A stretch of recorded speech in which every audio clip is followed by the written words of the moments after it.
Welcome to Insights into Success, where with your host Paul Dodds, we hope to educate, inspire and motivate you to achieve your own personal success. We talk to guests from all around the world from a variety of walks of life to hear the realities of their own journey to success. What challenges have they faced? How have they coped with failure? And what have been the keys or will be the keys to their own success? In our Read to Succeed interviews, we talk books that have inspired our guests, and for some, they share their secrets to marketing success. Join us as we give you insights into success. She's created 7 successful businesses, features in a TV reality show, all of which she's achieved in an incredibly short space of time. Our special guest today is Iyia Liu. All right, Iyia, well, thank you for coming and joining us on the show today. I want to kick it off by first asking you, how did this all start? Did you aspire to be a businesswoman when you were young, or did this kind of happen at a later date? Can you tell me a little bit about that? When I was in high school, I actually started buying and selling bulk lots of clothing from Trade Me. Yeah. And I would take photos in them and relist them on Trade Me and sell them. And at the time, I didn't know that was entrepreneurial. But looking back, I'm like, okay, that's actually probably my first little dabble. And then I went to uni and I was going to do finance.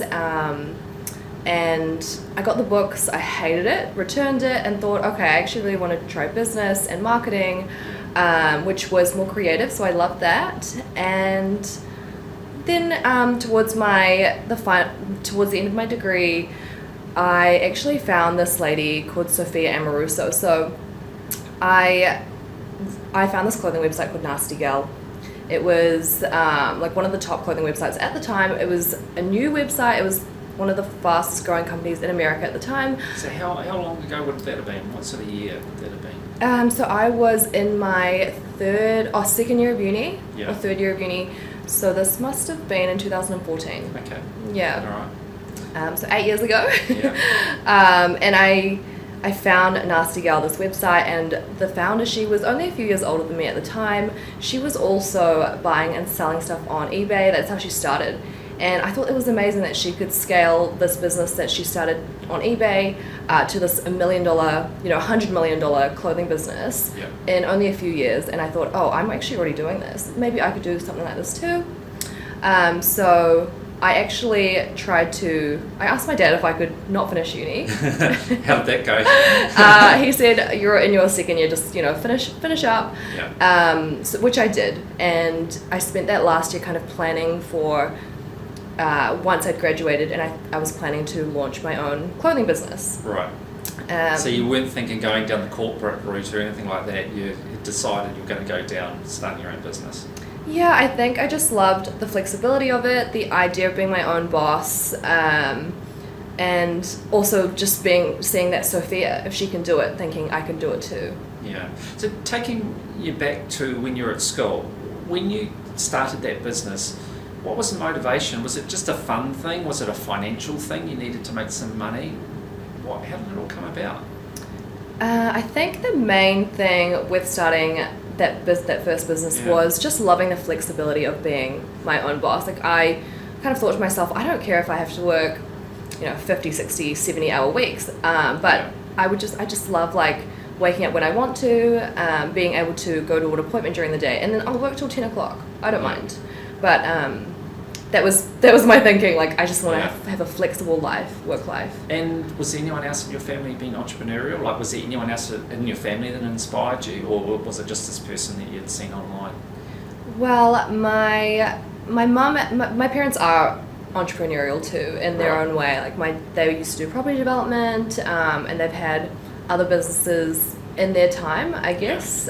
Not e-commerce and not marketing, but their own form of. Yeah. And when you went out and started your business, do you feel that you had a good appreciation of what it was going to be like, or how did that transpire for you? I had no expectations. In my head, I obviously thought it was going to be super successful. Seeing Gotta be positive. Yeah, well, seeing Sophia, I'm like, oh my gosh, I could totally do that too. But It was actually really hard. Right. That my first business, the clothing one, and for months I didn't really know what I was doing wrong. I hadn't even had any proper work experience before. Like, this was my first go at working. Yeah. So yeah, it was definitely very hard. And did you like have family support financially to help you get it going, or you were totally on your own? So when I was at uni and at high school, I was already working part-time. Right. I was kind of just saving as much as I could. I took on a lot of like random jobs, and then also like saving Christmas money, birthday money. So it was my own money. Like even if I was gifted it from family, it's technically mine because I've saved it all up. Yeah. So you didn't have some big cash flow or big fund from someone else that was propping you up through it. You did it yourself. Yeah. I was super stingy throughout uni. Like if I went out to dinner, I would be like trying to spend like the least amount I can. Yeah. So I had to have that mindset just so that I could save for my business. Right, so you were preparing through university, putting money aside in preparation for the business. Yeah. And so after 6 months, how was it and what changed that really got you traction, and where did the business end up going? So I remember maybe 3 to 4 months in, it just wasn't doing that well. And I went overseas to visit my grandparents. And I was scrolling on Instagram and I found a product that really caught my eye, and I bought one from seeing it from Instagram, and it was the waist trainer. Right. The shapewear brand. So then I quickly, when I got back from my trip from China, I ordered some samples, set up Instagram, set up my a website on I think Wix at the time. Oh wow. Yeah, it was very DIY. Like I just Googled how to do everything. And then just gave it a go, and I thought, if I saw it this way on Instagram, if I had purchased something this by seeing on somebody, maybe other people will buy it the same way. And I basically replicated that marketing method and just scaled it. So with that product though, when you saw it online, who was promoting it at the time? Was it the manufacturer, or was someone else that was selling the same product and you were wanting to replicate that but in your own way? So at the time, when I first saw that initial image, it was just on like a girl on Instagram. Right. So back then there wasn't influencer marketing. It wasn't a term. Yeah. I literally just saw it on someone wearing it on Instagram. Right. Yeah. And thought that would be awesome, and you'd have a go. So tell us how that went. Like, what was the key turning point with that? Because it ended up really taking off. So give us a little bit more insight into what happened there. So when I started I think I had like $5,000 left from my clothing business. Like I put a bit more than $5,000 into the clothing business. It didn't do well. I sold the stock off. I had about $5,000 left. Used that to buy some of the shapewear, do the bits and bobs, setting up the website, the little costs, and then started off by gifting product to my influencers, people I knew. Well, they weren't influencers. Right. It was people that I knew on Instagram, and the only cost to me was the product cost and the shipping cost. So we sent out a lot of product, and it was working. We started dabbling with Facebook ads, just doing it myself, and then we saw that this was a good combination, so we started scaling in terms of paying people with slightly more followers, offering them a small cash incentive. That was working. So and this is at a time where that wasn't really common to do that. You're one of the first to be doing that sort of approach. Yeah, this was in 2015, so it was like pretty early days. Yeah, definitely. So that was, I think, good timing for me. And then it just got to the point where we were paying people, $1,000 or $2,000, $3,000 for a post. Yeah. And then we also ended up working with Kylie Jenner. Tell me. You just casually dropped that in, and that's pretty significant. So, can you tell me more? I've got to know, how did that happen? Because that's a major thing to have got her involved. So, because it was working so well, we had so much momentum, and we were just trying to scale what we were already doing. Yeah. I thought, okay, how can we, reach people on a global level, and who would be really good to represent this product, represent this brand? And I thought one of the Kardashians. Yeah. So I actually tried reaching out for months to Kris Jenner, the momager. Yeah. And I didn't really get a response, but then eventually a talent agency, a celebrity talent agency, actually reach out to me. They must have seen what we were doing, working with top tier influencers, and they sent me the celebrity list, a bunch of celebrities on it, and we just picked Kylie, did a contract, paid the fee, and yeah, it was actually very straightforward. She just did the post. Right. Wow. And what a difference did that make? How significant was that difference? It was good to try. Yeah. It was very expensive. Yeah. So yeah. So in terms of ROI, like it did take maybe a month and a half to get that money back into the business. But in terms of branding and marketing, we got a ton of PR from it, which is you can't put a dollar value on that. No. And she also opened us up to America, other countries. She's got followers from every country. So yeah, it was not just about sales on that, in that time period. There's it's other a bigger picture. Yes. So what happened with the business? Where did you go with it in the end? I ran it for about a year and a half, and then I also added a supplementary brand. It was meant to be a supplementary brand called Luxe Fitness. It was supplements, health products, fitness apparel, and I thought, people buying the shapewear were into like weight loss and fitness and keeping in shape. So I thought we could probably cross sell. Yeah, synergies there. And started that, and then also ran that for I can't remember how many months, but then ended up selling the two combined to a buyer. Someone kind of just pitched it in my head like, have you ever thought about valuing your business? And I hadn't, and I just got a valuation and I thought, okay, we could actually sell it. So that leads me to a question I wanted to ask, because I think by count, and I might be slightly wrong, but it's impressive, doesn't matter how you look at it, you've set up about 7 businesses. Now, a lot of them you've gone on to sell. Mm-hmm. Now, what I'd like to know is what's been the motivation behind that? Because the reason I ask it is because a lot of people create a business and then they find it really hard to let go. Mm-hmm. And then there's also the argument that, the business hasn't been going that long, it's got a lot more I can do with it, so I'm going to hold on it for quite a few years. But you've never, taken that approach or suffered from that concern. Can you shine a little bit of light on that for me? Like, why have you been so willing to sell those businesses? I think for me, I thought at the time, like I've got this formula of setting up a business with, I can do it. So I've done it twice already. Yeah. I could probably do it again. So I thought if I could actually get this, a good price for it while it's growing, while there's momentum, I could probably just start another one. Right. And like that was wrong. That was right, but also wrong. Like I had started businesses after that have not done so well. Yeah. And I've also started ones that have done really well. So yeah, it's even with that same strategy, it's been totally dependent on the niche or like the type of business it's been. I guess for you though, I mean, one of the big things is you can say that, look, I didn't end up doing what some people do and hold on to something too long and end up with nothing. You've at least cashed out at a time where you've got good value. Maybe it could have gone on to more, but at least you've gone and actually realised or crystallised some of your success.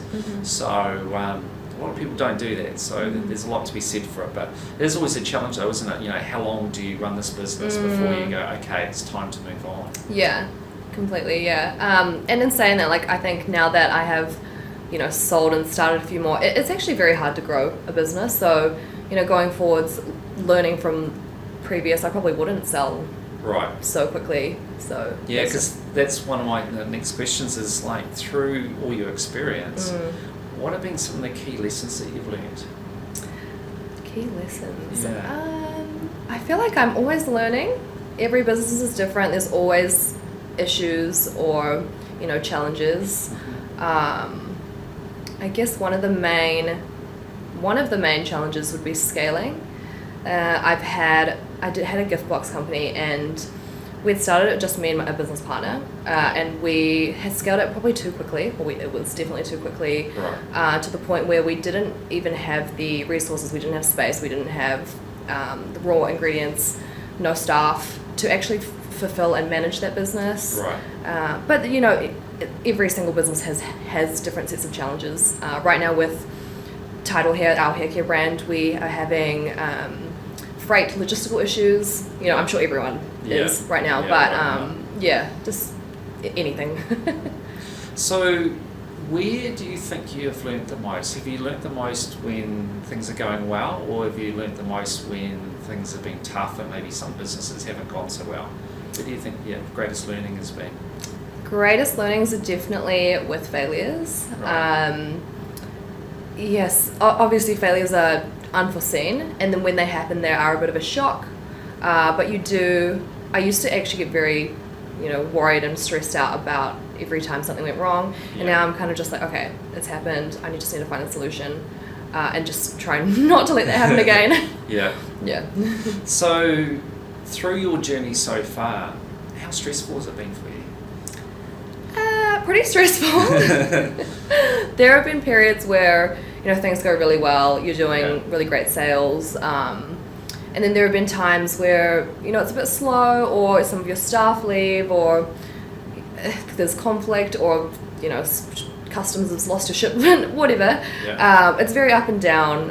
I do have a lot of sleepless nights, but then in saying that, I don't mind. I love what I do. So right, that's important. You got to be passionate about it. Because do you think, like, if you weren't passionate, you didn't particularly like, but you were just doing what you were doing, do you think that would make a big difference? I think for me personally, I'm just passionate about growth as a whole. So seeing things evolve and change, and that's exciting to me. When things are a bit like static, I do get a bit bored, or like not as passionate, but yeah, I guess. And how do you deal when you get bad publicity? That must be a challenge. How have you coped when things haven't gone so well and you have had some bad publicity? How's that gone for you? How have you managed that? Bad publicity it's very hard. It's very tough mentally. I have a few colleagues that have also had bad publicity to the point where they've had to move overseas, or it's very hard. And when I did get some bad publicity a couple of years ago, it actually dragged on for almost 2 years. Really? Not necessarily with the media, but some people even just keep jumping bringing in. it up. Yeah, they're just bored, maybe bored. I don't know, trolls. I even had to do like a court order against just random people. It's definitely hard to sometimes be in that position. And how do you deal, speaking of that, with the whole thing with social media these days? Because everyone's got an opinion. They don't often know the full story, but they're not hesitant in coming forward and saying things about other people online, and all that, the potential bullying and that goes on. How do you cope with that? I think you just have to ignore it. I've just learned that you just have to blank it out. If you need to block people, block them. And when it was happening to me, I tried to get support from, NetSafe and those other cyberbullying companies, but it was actually really hard. There was actually very limited support, so I think that's something that could definitely be improved. I don't know, perhaps the government could come up with a scheme, because I found it really, like, there was nobody actually to really help. So initially, did you take it quite personally, and you had to kind of like sort of train yourself to just kind of blank it out? How was it for you initially when you first started? Because everyone does online. They get people that come and say bad things about you, doesn't matter who you are. How did you deal with that initially? Did it really hurt? Yeah, I think initially, if you read the comments or you read the article, you're like, oh my gosh, that's so not true, or they've twisted it to make it look bad. But I ended up not even reading the article. Like, someone would be like, oh, did you see this? I'd be like, no, I actually haven't even seen it. And I think if you just have to, I don't even know how else you would combat that. And you said before, one of your key motivations is you love to see things grow. So it doesn't really matter so much what the product is, but you like to I guess, respond to the challenge and see things grow. But are there other things that motivate you with what you're doing?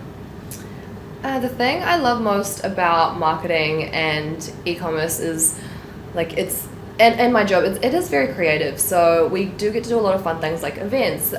We get to, even our marketing campaigns, like, everything is actually, they're things that I do enjoy. So day to day, the things that we're doing, I'm happy doing them. Right. Yeah.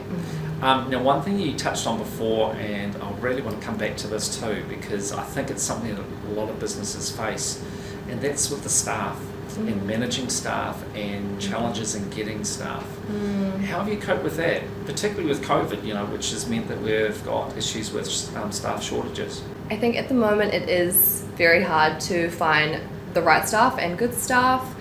This month we have 5 new people joining us. Some of our team are leaving, but we're also expanding. And we're kind of just using the approach that we have some key staff that are experienced. And then we're just getting younger people on board who are capable, driven, and we're just, training them. And I think that might just be the way that you have to go at the moment. Yeah, it is hard to find people. And having been to university and now doing what you're doing, do you think, or what's your opinion on the importance of the university degree as opposed to being an individual that's just willing to learn and I guess willing to work hard? I mean, where do you see it all going in terms of education like that? I still really value it. I think if you can do 3+ years at uni, it shows that you are willing to put in the work. It's more about showing your work ethic, I think, rather than your actual skill or ability. What other things I also look for are, whether you've had internships or how much job experience you've had, even part-time. It really just goes to show how hardworking you are, I think. Versus, I don't care so much about experience. And in terms of the degree, is the degree itself important, or is it more about the person and their adaptability and willingness to learn? I think the degree is important. Like if you're coming into a marketing role, having that basic fundamental, marketing knowledge, marketing theory. Why do people buy? The psychology of, why people purchase things. I think there is value in that. But in saying that, it's one of the things to be weighed up. Right. With, Okay. And what about your role in New Zealand society in terms of as a female entrepreneur?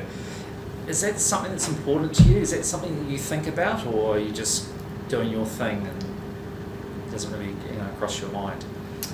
The main thing with that was when I was just starting out, when I was 22, and I tried to reach out to people to, I guess, get support. I didn't know anybody. And I didn't really know any other business women or business people as a whole, so I ended up starting a group or a community called Girls in Business. We've got 50,000 members now on Facebook. Wow, that's a lot. Yeah, and we've hosted 10, some of them are conferences, larger size, and then some of them are maybe 150, 200 people. And it's just really been a great opportunity to bring people together, meet other like-minded business women, or people that are just, in their careers, but they are driven and want to meet other driven women. I think I get a lot of people coming to me say I inspired them to start a business, as a woman or as a young woman. So I think that's really cool. Now, one thing I've noticed when I've talked to some of my guests that are from America in particular, they're really big on having people that sort of guide them in their careers. People, some of them are friends, some of them are people that they pay, but who are there and then they go to get advice with their business. To what extent is that something that you have used, and to what extent is it something that you think is good for entrepreneurs to have someone else there, or multiple people there for that matter, that can help you on your journey? I think it's really important to surround yourself with other people that you can bounce ideas off, get insight into things that they are doing that maybe you could optimize your own operations and things to improve your own business. And I found that even I don't do a lot of networking stuff, but even sometimes in brief conversations with people, people might bring something up and I think, oh, I should actually implement that. I was in a pharmacy and I bumped into an entrepreneurial friend, and he was talking about we've got hair products, but people buy them once, and he kind of just brought it up oh, that's not really consumable, maybe you should bring out more replenishable products. And I actually thought, hey, why haven't we done that? So even little things like that was probably 5 minutes, and because of that I tweaked my business.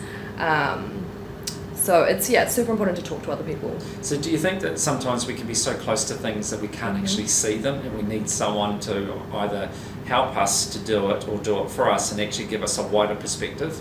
Would you think that's the case? Yeah, I think you just have to be open-minded and try new things. If you don't, you'll just end up being left behind. Yeah, so you've got to continually evolve. Yeah, definitely. Like I feel like I'm optimizing things every day. Right. And you've seen a lot of change in your time. I'm thinking back to like say 2015 to now. Yeah. Boy, in terms of what you're doing, that market has really changed a lot. It's evolved a lot. Presuming though, I'd imagine you find it harder these days because so many other people are doing the same sort of thing. It is harder.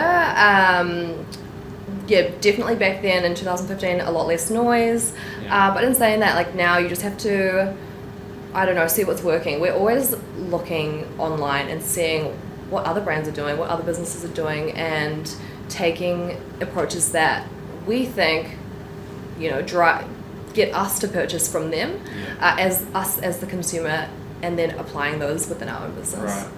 So looking back at your career, which has been pretty full on in a pretty short space of time, is there anything that stands out as being one of your proudest achievements? Proudest achievements?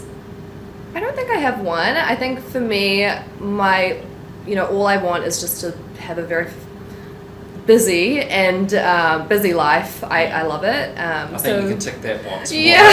There's no problem there. I know. So, I don't know. There's a lot of things that I'm proud of. I guess just starting all the businesses. I ended up landing my own TV series. I've spoken at conferences in Kuala Lumpur. I've flown to Melbourne to speak at a conference.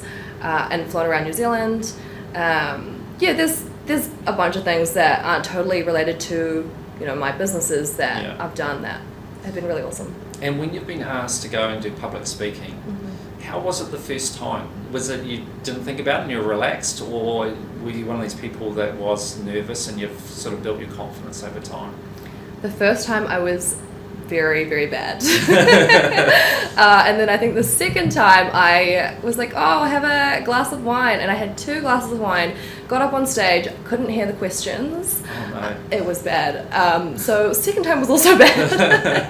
And then third time I started getting a bit better. Right, so practice makes perfect. Yeah. So these days you feel a lot more relaxed getting up and talking on stage? Yeah, I think after, filming, especially filming TV series, and doing a lot of podcasts and just, really practicing, it's definitely helped. And how's the TV series been? How would you describe that experience? So the TV series is called Boss Babes. It's about my life and a little bit about business. And it was pretty fun. It was a fun experience. They kind of just followed me around, not all the time, but just if something interesting was happening. But yeah, it was like definitely one thing to tick off my to-do list. And did you find it really intrusive? I mean, how was that? And did you have much control over it so you could protect some of your privacy?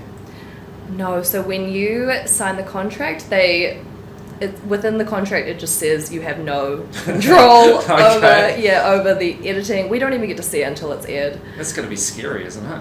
It is scary, and I think when we watched it air, you look at yourself and you pick on yourself. Yeah. But everybody watching that was in the series picked on themselves, and I thought, that's human nature. Yeah, we're our own worst critics, aren't we? Totally. Yeah, we see things that other people don't see. Yes. Which is hard.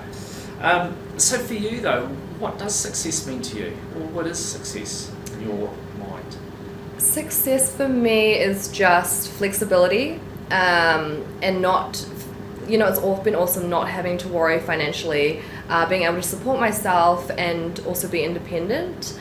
And I think one of my dreams or life goals from when I was in my teens was to just have a nice home, have a big family, which maybe just because I'm a woman is more of a thing that I want. And I'm working my way towards that. So that's kind of my success, is having that. And why do you think you have been successful and been so successful so quickly? What do you think has been the magic ingredient? Again, I think I'm super passionate about growth. I think I'm obsessed with growth. I'm always thinking about how we can optimize things and what could be improved, and just making sure everything is in place and things are happening. Yeah. And every time it gets a bit slow, I actually get a bit bored. So I guess that is the whole reason. And also my want for my dream of having a home and having a big family, just being able to work my way towards that is the main driver. So it's just a question that's occurred to me now is like, if you to look back at yourself, say when you just came out of university, you're just starting the business, what would you see? Like how much have you changed in that time? I think I've still got the same drive as back then. Yeah. Maybe a little bit less actually, because now I'm 28. I'm actually getting a bit more. I find I get tired easier. Don't say you're getting old. Cause I know, but I used to be able to wake up from 7 and work till 10. Right. And now I'm just like, I can't do that anymore. Right. It's a bit harder. Yeah. But in those early days, you were putting in long hours. You were working long hours. Yes, but it's because I just loved seeing things grow. Yeah. And I did, yeah. So you didn't really see it so much as work. You were enjoying what you were doing. Yeah. No, that's a good way to be. So, like, just to close off this interview, like, could you share with us your insights into what you believe are the keys for our audience to achieve their own success? What do you sort of think are the sort of main things that jump out to you that they would need? I guess one of the main things is working out what you really want in life. Like, what is your success, and how badly do you want that? So. Yeah, and I guess if you're super driven, you'll get it because you're not afraid to put in the work. Yeah. That would be the number one. Yeah. I think another one is just giving things a go. I know so many people that have amazing ideas on paper or in their heads, and they don't really execute. Maybe because they're afraid of failure or whatever reason, but I failed a lot, and you're only ever going to improve and grow and, succeed if you do fail along the way and learn from those mistakes. That's definitely been a big learning. Like, I'm a big doer, and I've failed a lot publicly, but yeah, you've just got to do it. Yeah, and I'm glad you brought that up because a lot of people are scared of failure, and in society often it's seen as a big negative if you fail. But from what you're telling me, you're not scared of it and you don't see it necessarily as a negative in the overall picture. Maybe in the micro picture at the time, but overall you don't really see it as a negative. Would that be fair? I think it's more like it's inevitable. Right. You're going to fail at some point, whether you want to or not. It's just going to happen. So it's like you just have to deal with it and improve and move on. And for those people that don't go out there and fail, they say, oh, I've never failed at anything, what would your response be? For those people, I would just have to reiterate that it's not a bad thing to fail. All of my biggest learnings have been from failures and thinking like, oh, that was a really expensive failure, or that was terrible on me mentally. I don't want that to happen again. I'm not gonna do that again. And do you think you've been good at learning your lessons from failures? Like, do you have a habit of repeating them? There are some that I have repeated. Sometimes it's due to like a lack of, maybe just accidental things. Shipments going missing, for example, or, I had a shipment seized not that long ago, which they destroyed like $100,000 worth of my stock. Wow. Internationally. And it's like, they're little things that I could have picked up, but I just made small mistakes that I hopefully will not make again, but it could happen because of human error as well. And you're a pretty harsh critic of yourself, do you think? Or you give yourself a bit of a break sometimes? I don't really criticize myself. I think if you get too caught up in it, you're going to end up super paranoid about everything you do. You just got to move on. All right, well, thank you so much, Iyia, for taking the time to come and talk to us today. I mean, what you've done in a short space of time is quite incredible. The fact that you keep saying that you're into growth is abundantly obvious from what you're telling us and what you're doing. I mean, it's quite staggering. So really excited to continue to watch your progress. You've achieved so much so far, and goodness knows what you got next, but I'm sure it's going to be exciting. So thank you for your time. Hey, thanks for having me. No worries.